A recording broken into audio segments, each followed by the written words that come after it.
Hello, welcome to the Voice of Todd. I'm Tom, and in this video we're going to talk about the latest episode of WandaVision, and I think we're going to get into a few little interesting bits that I have come up with, a couple of crazy theories, a little news story that I've seen today regarding Scarlet Witch as well, so we'll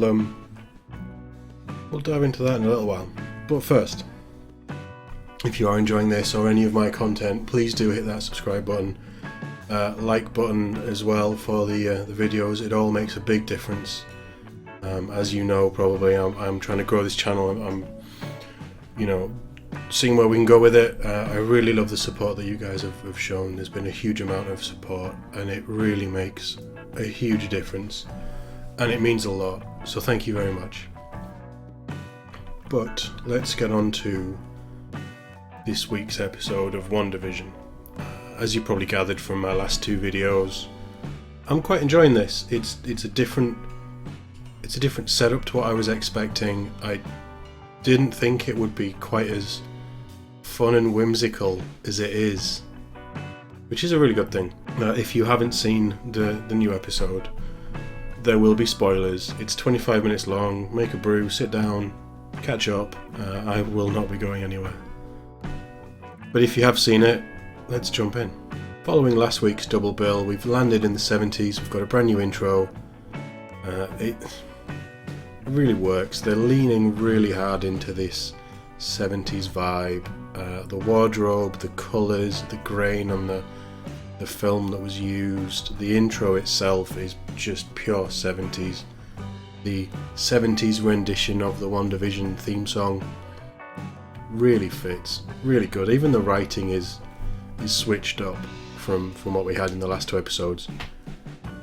Even regardless of where this fits in the MCU, even these little changes are making a huge difference to me, and I'm really enjoying what we're seeing so far in this mini revival of classic TV shows from way back.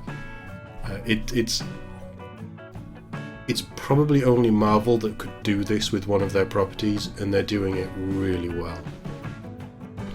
But we open with Wanda, Vision and Dr. Nielsen. Last week, obviously, we found out that Wanda was pregnant. We now found out, and this is the morning after, that she is 4 months along. And as I say, it's only been one night since the last episode. The scenes with Vision and Wanda, they really make the show for me. Just how they are together, their chemistry is just amazing. I mentioned this in my Expanse review for this week's episode as well. There will be a card at the top, probably over there. It's the thing that makes the show work is the interplay between the core cast. So in here, as an example, in WandaVision, you have both of them reeling from this idea that she's suddenly magically pregnant, and the doc is just talking normally about it like you would any normal pregnancy, and the looks between Vision and Wanda and the different expressions, and they don't need to say anything, but it works. And just two amazing actors who are really enjoying themselves here by the looks of it. So yeah, I really liked it. But the doc's done his checks, everything seems fine for a standard 4-month pregnancy. He also mentions the different sizes of fruit that a fetus would be at certain times. Was it a papaya at month 5, a coconut at month 7? I can't really remember what they are. Melons, coconuts, papayas, whatever. That's something that comes back into the episode numerous times. But Vision shows the doctor out. They have a little chat. The doctor is going away. I don't know how key that is, but it's something that they seem to make a bit of a deal of. The doctor's going on holiday, so Vision tells him to keep it quiet about Wanda's immaculate pregnancy. And we see Herb, who is hedge trimming through a wall. Very strange. But back in the house, Vision's left Wanda for a few moments, and she's probably another 2 months along. This is one fast pregnancy. Like, really fast pregnancy. And Wanda's hormones are all over the place because her powers are just randomly going off at different points in line with how she's feeling. That's some really fun interplay with that in this episode, in the early part of the episode. Like I said, there's a lot of detail and a lot of little symbols and things here with the fruits for different moments. She's eating a different type of fruit. She's, the Vision's holding something that correlates to this extra size that she's gained. It's really well done. It's really cleverly thought out. The humour's really good as well. Canned laughter, again, we can do without that, but it fits the time period. We get a brief scene with Dottie and Phil, who brilliant. Absolutely brilliant little snippet of them. We also have Wanda rewinding time, this time on Vision, when he agrees that there's an ill feeling in the town. I'm starting to get the feeling that Wanda's a little bit unchecked here. We will go into what I think is going on at the end, but it's clear that things aren't right.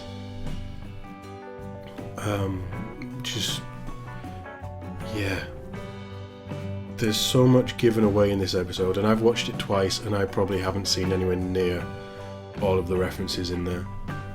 But anyway, it's advert time. We've had the Stark toaster, we had the Strucker watch. This week, it's the Hydra Soak bubble bath. Find the goddess within. It seems pretty pointed.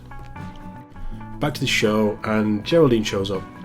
Vision's gone out to get the doctor, and Wanda is left on her own as Geraldine appears. This is the weakest part of the episode for me. It does work, it fits the style, the writing, everything. It's very funny.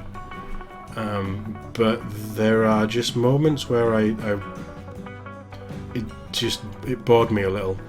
It wasn't quite as succinct as the rest. And like I said, I think that's because Wanda and Vision are so good together that any interplay with any other characters when they're on their own just doesn't seem to connect as well for me.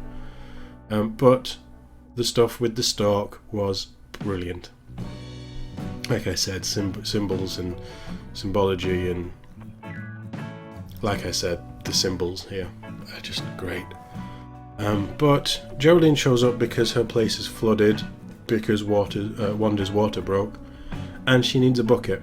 So after she finds the bucket, she then takes an apple and sits on the sofa telling some stupid story that no one cares about, and ends up needing stationery for a new job that she's got. I don't know why there would be stationery in Wanda and Vision's house. Wanda Vision's house? I don't know what we call it. The Vision residence, I guess. It felt really stupid.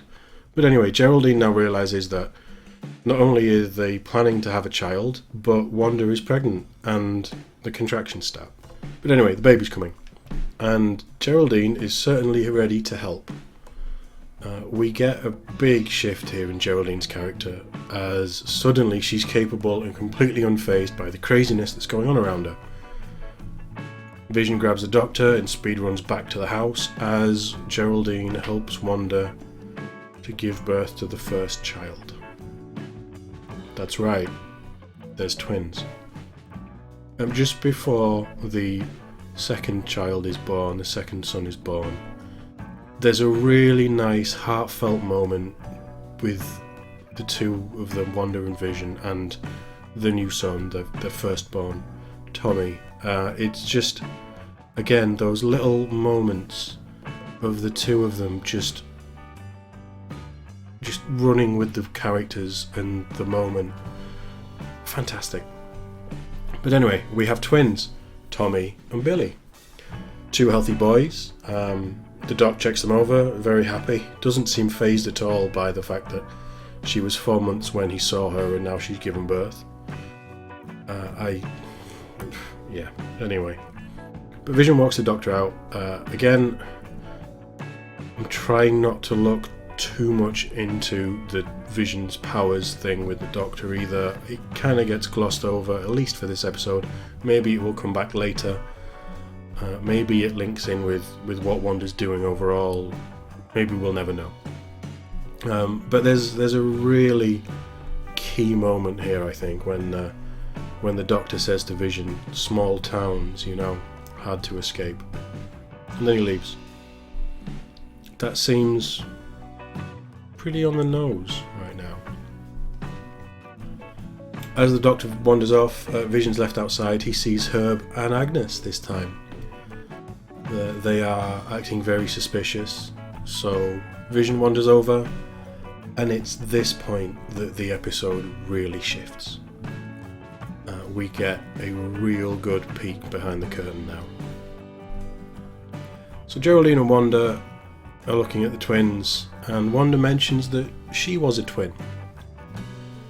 She brings up Pietro by name, Quicksilver from Age of Ultron. You'll probably know that as well, but and she starts to sing a lullaby to the babies. Now I checked the subtitles for this song, and it just says "sings in Sokovian."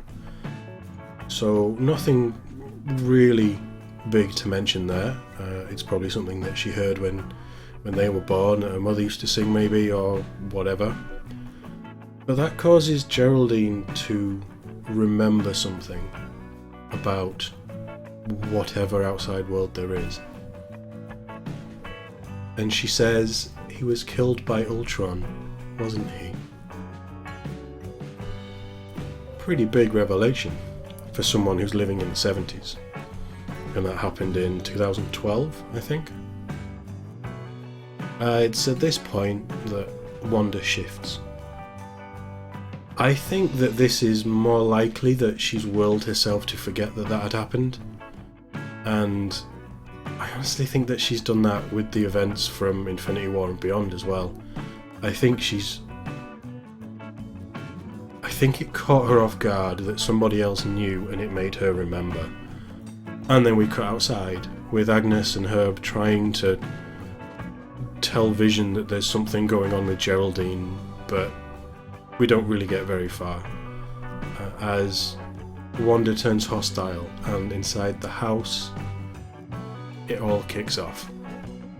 Geraldine's been wearing a necklace, a pendant, all through the episode that I never noticed first watch. It is there all the way through, I have checked. But it's a pendant of the sword logo. And Wanda freaks out. Herb tries to spill the beans to Vision, but Agnes stops him. These two, and maybe even all the other townsfolk, know something, but they're not telling anyone. It's like an unspoken secret. But Vision runs back into the house, and Wanda is almost in a trance looking at these two new children in her life. She just says that Geraldine has left when asked where she is. And the aspect ratio starts to change from 4:3 to 16:9. We then cut to our final scene of the episode, and Geraldine is being thrown through the air, through a invisible or nearly invisible barrier, onto the grass outside the town's boundary. She's covered in Wanda's magic, so it's clear that Wanda has hurled her all the way from the house to however far this boundary is. And a load of sword soldiers surround her. The sword logo is on the vehicles. There's an army base set up here outside the town, and the town itself is surrounded by a huge shimmering force field, very much like Under the Dome. The last 10 minutes or so of this episode really shift the focus here. Brilliantly done. I almost didn't know where to start, so we're going to start with episode 2. I did mention the beekeeper, who is the first time that Wanda rewinds time that we've seen. And friend of mine who watched this after me, he dropped me a message saying, gotta be Swarm, right? Now Swarm, and I think he's right, Swarm is predominantly a Spider-Man enemy that I've gathered. He's Hydra, he has a thing for bees, it all works. We know that Hydra infiltrated S.H.I.E.L.D. It isn't impossible to think that there could be a semblance of Sword that's Hydra, or maybe, well, we don't know enough. But it seems plausible that the beekeeper is Swarm. But there's something else that makes me think that. Now, this is a story that I read today. There is a link in the description. I would suggest watching the video to see her reaction. But there is a radio station in the UK called Capital FM. They have a breakfast show. I don't listen to it personally, but it seems pretty popular. They had Elisabeth Olsen on this morning. Like I say, watch the video, make up your own mind. Obviously after you finish this. But it sounds like there is a decent chance that she will be portraying Wanda in Spider-Man 3. Especially if Doctor Strange himself has been confirmed to be in it too. Now, there is a lot of people going to be in this third Spider-Man film. I don't know when it's meant to be coming out. I don't know if they're filming it. I haven't really paid much attention to Marvel stuff recently. But with the beekeeper potentially being Swarm, and I might be wrong, and then this, possible joke, possible nugget of truth that Elisabeth Olsen has given us with the chance that she may be in Spider-Man 3. Could that be a 2 and 2 that makes 4? Watch the video, tell me what you think. I'd be very interested. But on to this episode, and there's so much. I think that this episode has given us definitive proof that Wanda has sealed herself off from the world. She's created this fantasy idea of happy families. With Vision, the kids and the speed of the pregnancy seems to maybe she was pregnant, maybe she has given birth between Infinity War and Endgame. I don't really remember where she is in Endgame. Did she disappear? Was she dusted? I'm gonna have to rewatch Endgame now.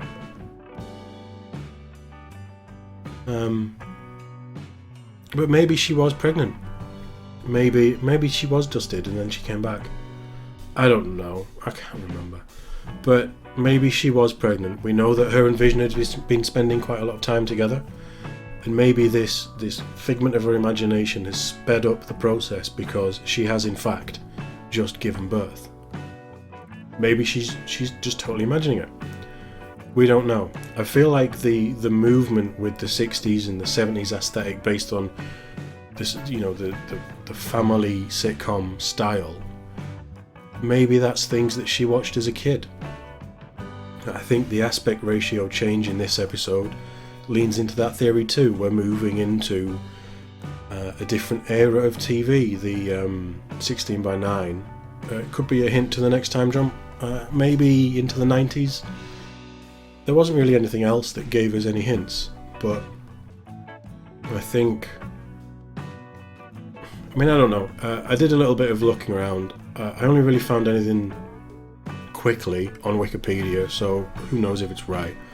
It does sound like 16:9 was used in the UK in the 80s as well, but I don't know enough. I don't know anything about aspect ratios and things, but it's definitely something. It could even just be the change between this 70s fiction that she's created in the real world outside that is maybe modern day. It seemed fairly modern day to me. Well, we don't know. It could even be that with the speed of the pregnancy, the kids are going to just grow up fast. And to compensate for that fact, Wanda is changing the decades so that it feels normal. We really don't know anything, do we? I also want to just think about the moment that she mentions Pietro.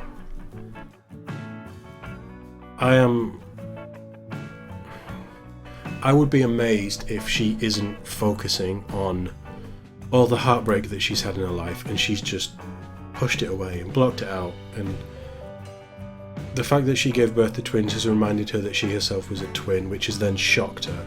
She's obviously not in full control of herself, like we've seen with the pregnancy and the powers. It makes sense. If you had powers and you were pregnant, you probably would be able to manipulate the world without realizing it. I can buy into that in this superhero world. But also maybe it's just a sign that she really isn't in control of herself and this is being done to her and she's compensating or just coping and accepting it and trying to figure out what's going on herself. We really don't know. One thing is certain, that Wanda is so much more powerful in the show than she ever has been in the movies, and that S.W.O.R.D. is clearly concerned about what she's able to do. I think Geraldine was maybe a plant. I think that's what the neighbours were leading to. I'd definitely be interested to see if she shows up again, and particularly how Wanda would react. I still think Agnes is shifty. She knows a lot more. Maybe this is a situation that Wanda has created and it's been infiltrated by both S.H.I.E.L.D. or S.W.O.R.D. in this case, and Hydra agents, and they're doing a battle to try and secure Wanda's mind. So many questions, we don't really know. There isn't many answers yet. I really like that there isn't many answers and we can just go crazy on theories. This was a really fun, really quick, but really fun episode. I had so much fun with it, and I am going to spend so much time theory crafting and coming up with crazy ideas. And I don't know the comics. I know very little about Marvel. Let me know what you think. I am probably going to be in the dark very soon with my lack of knowledge, and I obviously need to watch Endgame again. But yeah, tell me what you think's going on. I'd love to hear it. I really would. Yeah, there's so much craziness here. There's so much. But anyway, thank you very much for watching. I'll see you in the next one.